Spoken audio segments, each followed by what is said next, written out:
Selamat datang kawan-kawan semuanya di channel Riam Biru. Terima kasih banyak untuk kawan-kawan semua yang sudah berkenan hadir di channel ini. Kali ini ada satu cerita datang dari Mbak Reni di Magelang.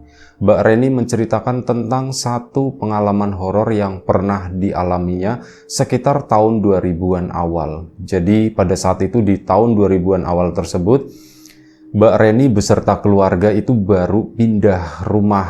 Jadi rumah yang sebelumnya itu masih rumah waris dan akhirnya dibagi-bagi kayak gitu, ada yang ngebayarin. Nah, dapatlah sejumlah uang plus ada tabungan dari orang tuanya juga.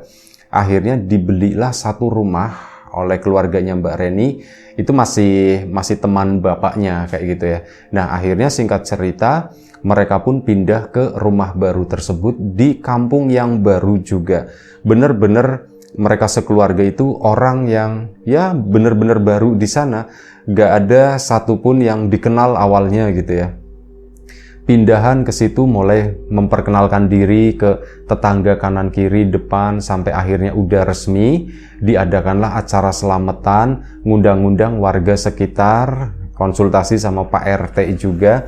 Lambat laun ya keluarganya Mbak Reni sudah mulai bisa bersosialisasi di lingkungan tersebut. Nah, di awal-awal tinggal di sana sebulan 2 bulan pertama semuanya itu baik-baik aja, gak terjadi yang aneh-aneh. Rumah itu pun juga rumah yang termasuk nyaman, tetangganya juga baik-baik gitu ya, enak lah, betah Mbak Reni sama keluarga tinggal di lingkungan tersebut.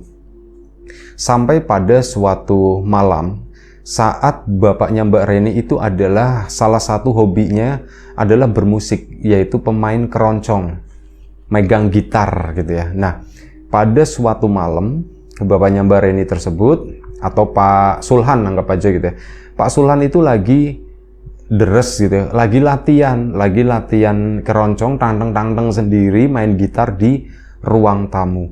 Udah malam, sekitar jam 11 hampir jam 12 malam. Ya Mbak Reni dan keluarga udah biasa dengan hal tersebut ya. Alat musik yang tergantung di mana-mana gitu. Itu memang jadi tempat naruh alat-alat musik teman-teman bapaknya Mbak Reni, temannya Pak Sulhan tadi. Beberapa kali juga diadakan latihan di situ di ruang tamu. Dangdeng semuanya ya pakai akustik begitu ya. Ada tetangga yang nontonin, mungkin mereka ya untuk pertama kali gitu ya, jarang melihat yang namanya orang latihan musik dan ya latihannya keroncong pula begitu. Ini sempat jadi tontonan warga. Nah, berawal dari situ juga keluarganya Mbak Reni itu jadi cepat dikenal oleh lingkungan sekitar. Ya, bapaknya Mbak Reni Pak Sulhan itu juga akhirnya dapat posisi tersendiri begitu di kampung tersebut, nggak digampangin sama orang, nggak dianggap gimana begitu ya. Ini jadi termasuk orang yang lumayan cukup dihormati lah, karena di kampung tersebut memang jarang orang yang bermain musik, tapi mereka suka mendengarkan musik, terutama yaitu yang udah tua-tua, musik keroncong begitu ya. Sampai apa, kalau misal latihan ya ini yang tua-tua itu pada nungguin di sana, pada gelar tikar, rame. Yang latihan sama yang nonton itu banyakan yang nonton. Ya udah, hal itu pun jadi nilai plus lah. Mbak Reni juga seneng, oh rumah jadi rame dan sebagainya. Ini teman-temannya Pak Sulhan sendiri juga, oh enak ya ternyata latihan di sini gitu ya. Nggak ada yang merasa terganggu, malah justru kayak didukung oleh warga, kayak semacam jadi hiburan.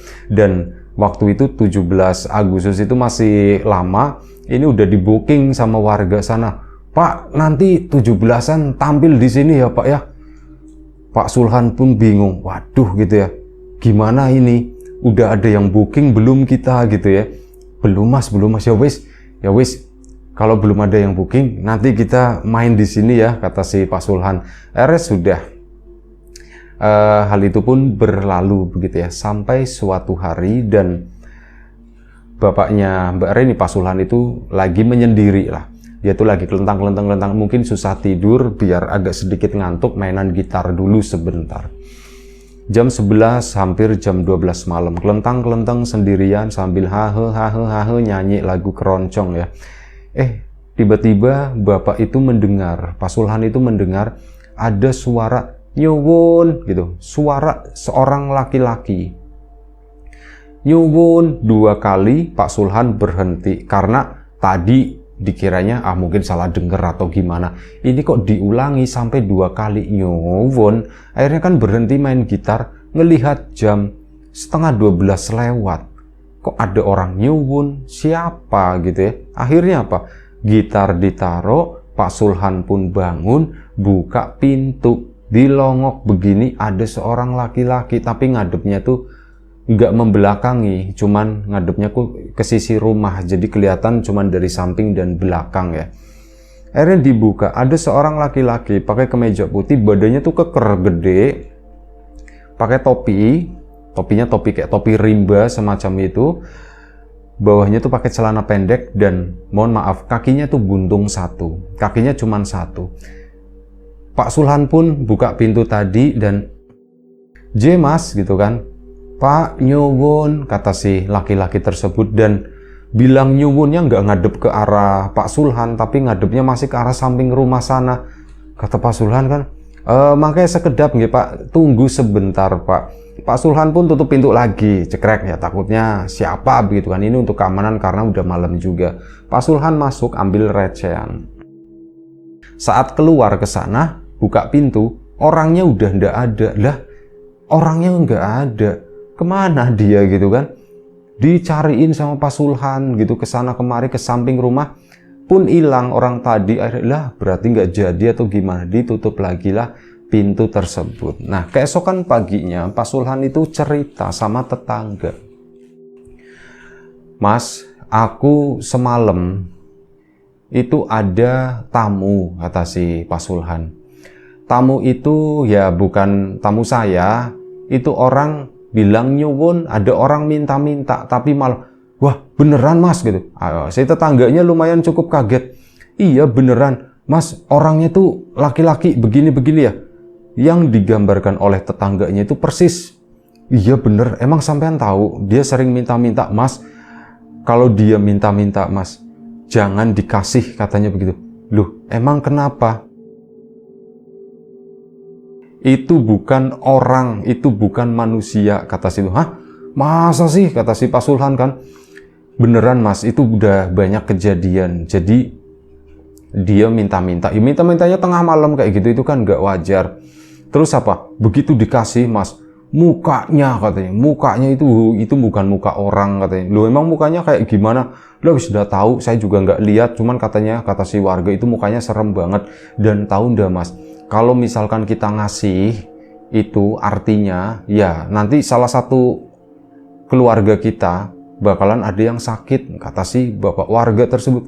Oh begitu, untung semalam saya tuh nggak megang recehan. Terus tunggu sebentar ya Pak, saya pun masuk ambil receh, pas keluar si orang tadi udah nggak ada. Yes, untung sampean seperti itu. Pokoknya kalau di kampung ini tuh ya itu ada satu. Nah itu satu hal yang sebelumnya Pak Sulhan dan keluarga, Mbak Rini dan keluarga itu nggak tahu. Ya ternyata ada cerita-cerita kelam semacam itu. Nah pokoknya sampean kalau ada yang minta malam-malam itu didiemin aja, ndak usah buka pintu dan sebagainya. Khawatirnya dia itu masuk atau gimana. Oh ya sudah, baik. Itu tuh bawa wabah katanya. Itu tuh bawa sakit, kata si warga tersebut. Pak Sulhan pun antara percaya dan ndak percaya. Mau percaya, loh kok ini kayaknya berlebihan. Tapi nggak percaya, orang semalam dia itu ngalamin. Dan yang digambarkan oleh warga tersebut itu emang persis plek gitu kan. Makanya ya bingung. Nah akhirnya cerita ke Mbak Reni dan keluarga. Jadi begini, bapak itu tadi malam ada yang ngetok. Yang ngetok itu laki-laki gitu ya. Minta-minta, nyuwun. Jam berapa Pak? Jam 11:30 katanya. Loh, nyuwun jam 11:30 gitu. Nah itu tadi.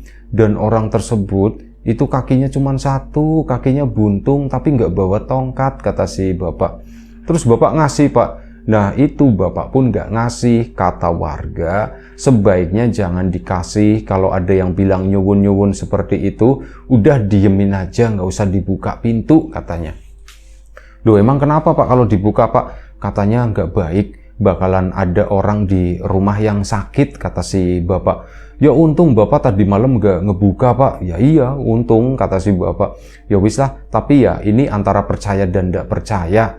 Iya sih Pak gitu ya. Udah selesai masalah tersebut. Itu menjadi semacam catatan bagi keluarganya Mbak Reni ya. Sampai akhirnya waktu pun berlalu dan Pak Sulhan sendiri itu udah beberapa hari setelahnya itu masih ngobrol-ngobrol sama tetangga yang lain. Ini untuk validasi aja. Bener nggak sih informasi seperti ini? Apakah ini cuman karangan si bapak yang satu itu atau warga yang lain juga mengiyakan? Ya ngobrol sama 3-4 warga dan jawaban mereka itu sama. Memang bener. Ada sesuatu yang dipercaya di kampung tersebut, yaitu satu sosok jahat, bentuknya itu pengemis dan mintanya itu malam-malam. Dan ada yang bilang wujudnya itu nggak melulu laki-laki, kadang laki-laki tua, kadang nenek-nenek pakai caping, bentuknya itu macam-macam gitu. Ada yang bilang seperti itu. Oh jadi begitu, iya saya juga pernah dulu ada yang minta-minta, cuman bentuknya itu nenek-nenek pakainya caping. Ya, saya mikirnya, oh karena memang udah ada kepercayaan begitu kan, nyuwun-nyuwun tengah malam tak longok dari jendela, lah beneran ada orang minta, cuman udah waktu itu udah jam 12:30 pagi, udah nggak tak buka. Jadi begitu, ada informasi yang didapat oleh Pak Sulhan. Hal itu pun diceritakan ke keluarga termasuk ke Mbak Reni dan sebagainya. Ini untuk catatan. Kalau misalkan kalian begadang melek sampai malam, terus mendengar ada yang bilang nyuwun-nyuwun, minta-minta, jangan dibuka ya. Katanya begitu, jangan dikasih apapun. Iya, kata si Mbak Reni dan keluarga. Sampai beberapa saat kemudian, nah kali ini Mbak Reni, bapak udah istirahat, ibu udah istirahat. Mbak Reni itu waktu itu masih SMA dan dia ceritanya lagi mengerjakan tugas. Jadi sore tadi memang udah dikerjakan tapi tinggal sedikit lah belum selesai PR ya. Mbak Reni ketiduran, pas malam bangun itu aku masih ada PR belum selesai. Dia pun akhirnya keluar sekaligus menghafal. Jadi ada hafalan yang memang nanti harus disetor begitu ya. Ya berhubungan dengan pelajaran lah. Lagi asik-asik belajar itu tadi 12:30 pagi. Dan Mbak Reni sendiri udah nggak kepikiran yang namanya orang nyuwun-nyuwun itu tuh nggak kepikiran. Ya pikirannya tuh PR ini.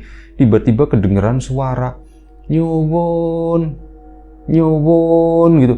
Itu orang, suaranya itu suara perempuan dan suaranya itu ya seperti orang tua. Loh, kok ada orang nyuwun-nyuwun lagi? Jadi keinget kan ceritanya bapak. Udahlah, aku diemin aja, kata si Mbak Reni. Dia pun tetap fokus ngerjain hal tersebut, cuman kan jadi takut. Tetap aja perasaannya itu beda. Loh, kok nyuwun-nyuwunnya tuh nggak berhenti-berhenti?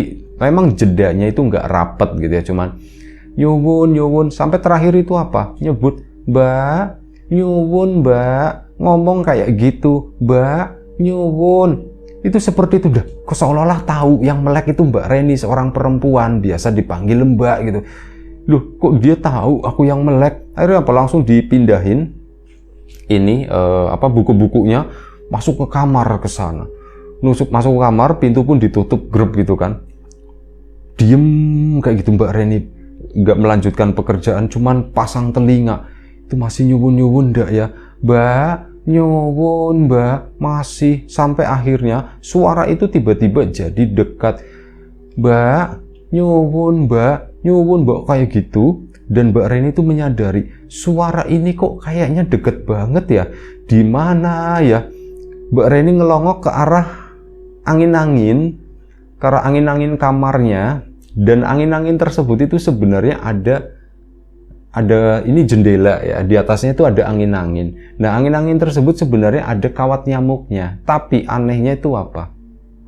Mbak Reni nengok ke atas, itu tangan begini, Mbak, nyuwun, sama suara gitu, sama suara kayak gitu. Ya Mbak Reni-nya ngelihat kayak gitu, tangan kok bisa masuk ke angin-angin yang ada kawat nyamuknya. Langsung lari dia menuju ke kamar bapak sama ibunya. Pak, Bu, gitu. Dibangunin lah mereka. Kenapa Ren? Kenapa Ren? Pak, itu setan nyuwunnya datang, setan nyuwunnya tuh datang. Di mana? Di mana? Kata si bapak. Itu Pak, di kamarku, Pak, di kamarku. Bapaknya pun ke sana. Nah, bapak ke situ masih ada tangannya, Pak, diangin-angin. Pas ngelongok, iya ada angin, ini ada tangan masih begini, nyuwun, nyuwun. Bapak pun ambil sapu lidi gitu, digebrak begini. Pergi katanya, pergi, nggak ada nyuwun-nyuwunan, malam-malam begini kata si bapak. Tangan itu pun selep kayak menghilang begitu aja, dan di angin-angin yang ada kawat nyamuknya tersebut gak sobek, gak bolong begitu kan. Bapak cuman geleng-geleng. Ya wis, udah ndak apa-apa Ren, udah ndak apa-apa. Udah kamu tenang, kamu tunggu. Ya Pak, tapi aku takut Pak, aku tapi takut Pak. Ya sudah, kita tidur di sini aja, kita tidur di tengah rame-rame katanya begitu. Ini Bu, sini Bu, temenin Reni gitu. Iya Pak, iya Pak. Akhirnya mereka pun pindah ke ruang tengah tidur di sana. Bapak pun mikir sebelum tidur itu sempat ngobrol-ngobrol. Bapak dulu mengalami hal ini saat Bapak lagi begadang. Bapak itu main gitar sendiri. Terus tiba-tiba ada orang nyuwun. Keesokan harinya kita tidur semua, gak ada yang mengalami seperti ini. Dan kamu hari ini juga tadi ngapain? Bapaknya nggak tahu kalau Mbak Reni itu lagi belajar ya. Pak, aku tadi ada PR yang belum selesai, jadi aku bangun, aku pindah ke ruang tengah ini, tak kerjain PR Pak. Oh, jadi begitu ya, pikir Bapak. Emang kenapa Pak? Kayaknya yang nyuwun itu tadi, pengemis itu, datangnya itu kayak untuk orang-orang yang begadang aja katanya, kata si Bapak. Iya ya Pak ya, iya Bapak kan dulu main gitar sendirian, itu ada pengemis. Giliran kamu sekarang belajar, itu pun ada pengemis, cuman kali ini tuh kamu parah ya, kok sampai sebegitunya, kok sampai begini gitu, nyampe masuk ke dalam angin-angin. Ya wis lah, ndak apa-apa kata si bapak, ndak usah terlalu dipikirkan gitu. Itu ya bagian dari kampung ini, keunikannya itu ada seperti itu. Iya Pak, tapi serem ya Pak ya. Ya serem, cuman ya kita nggak usah takut kata bapak. Udah istirahat.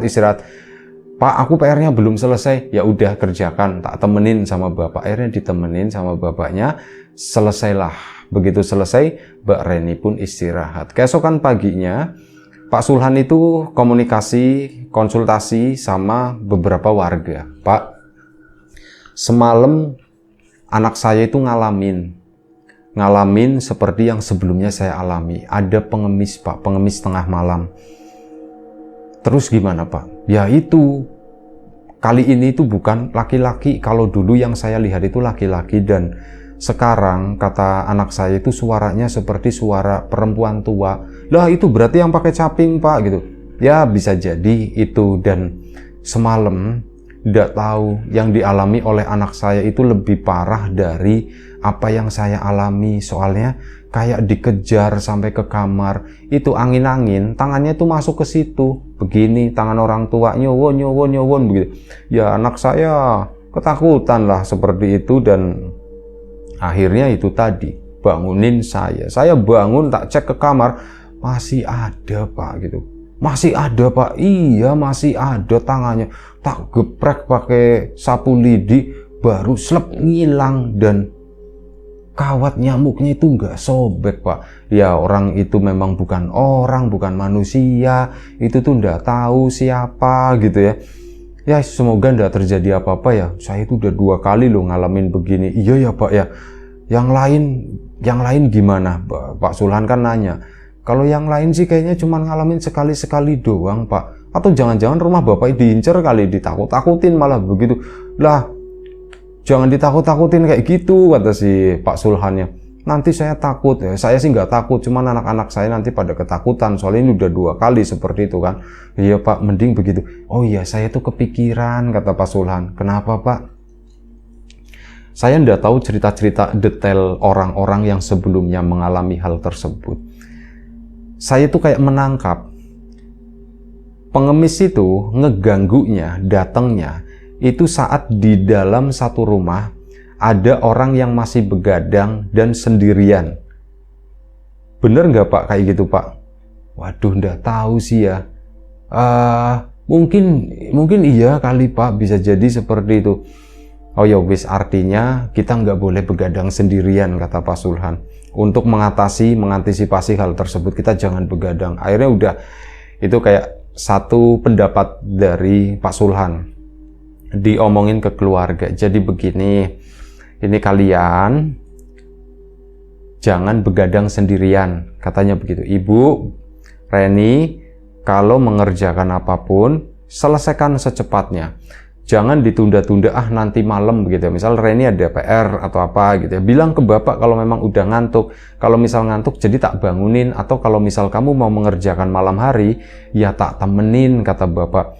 Iya Pak, akhirnya sudah.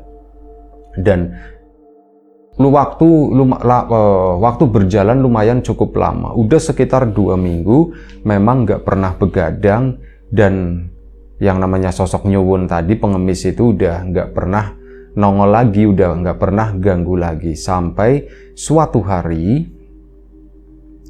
Mbak Reni itu bangun, dan karena itu ada yang belum dikerjakan. Akhirnya kan sesuai dengan pesan bapaknya, bangunin bapak buat nemenin.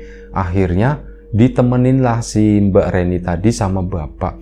Pak, aku mau ngerjain PR Pak, temenin ya Pak ya. Iya sebentar ya, kata si bapak. Iya. Akhirnya mereka pun mengerjakan di ruang tengah di situ. Bapak sambil tiduran di sofa begini, dan bapak itu ketiduran. Pas tengok, lah bapak ketiduran. Alis enggak apa-apa, pikirnya Mbak Reni kan, oh tetap ada temen di sampingku, aku nggak bakalan takut. Dan tiba-tiba kertas yang lagi dipegang Mbak Reni itu, ini kayak ketiup angin, geprek. Kok kertasnya begini, kayak ketiup angin, kayak ada kipas, padahal nggak pakai kipas angin atau apa gitu. Halamannya tuh kebalik-balik sendiri. Ini kok begini? Mbak Reni pun bingung, ini kenapa? Dan entah apa yang terjadi waktu itu, tiba-tiba ruangan itu tuh gelap, seolah-olah kayak mati lampu. Tapi sebenarnya enggak. Ini belakangan diketahui oleh Mbak Reni, ternyata enggak mati lampu. Jadi yang dilihat oleh Mbak Reni tadi, seolah-olah itu padam listrik. Tapi ada kayak satu cahaya, entah datang dari mana, itu cahaya remang-remang, warnanya tuh kuning. Dan tahu-tahu apa?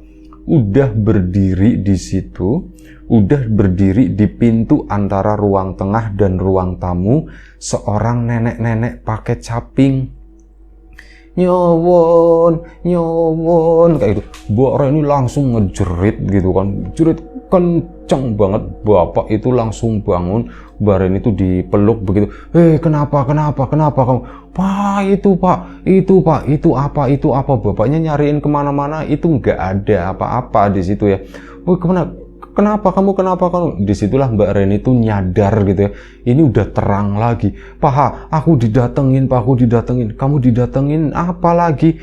Itu Pak, yang pengemis itu Pak, aku didatengin pengemis. Itu lagi berdua seperti itu, lagi ribut-ribut. Samar-samar dari arah luar itu kedengeran. Nyowon, itu suara laki-laki kali ini. Loh, itu di luar masih ada. Pak, bukan itu Pak, tadi suaranya itu nenek-nenek gitu. Itu sama aja, kata bapak. Udah, gak usah diurusin, diem aja. Kamu PR-nya udah selesai belum? Ya belum Pak, masih banyak enggak, tinggal sedikit Pak. Tidur, kata bapak. Yuk kita tidur di sini. Udah tidur, lanjutin nanti besok pagi habis subuh ya, kata si bapak. Iya Pak. Akhirnya Pak, buku pun ditutup.